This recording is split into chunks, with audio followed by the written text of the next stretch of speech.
What's happening actually is that the protest is following the same traditional process. And ultimately, the problem there is time.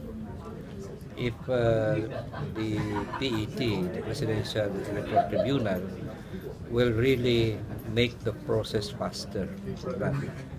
But if we go by historical record, the whole thing will reach the next elections, particularly the 2019 senatorial elections. And Mr. Marcos will have to decide whether he will still run for the Senate or continue with the protest. Because running for the Senate will basically impact on the case. And the PET usually says it will be Motinakadim, that the interest is not there anymore, and they will just drop the case.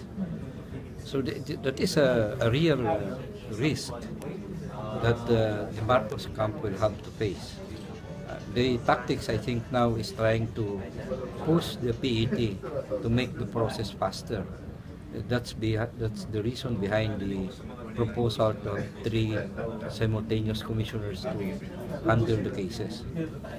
But I don't think it will lead to that.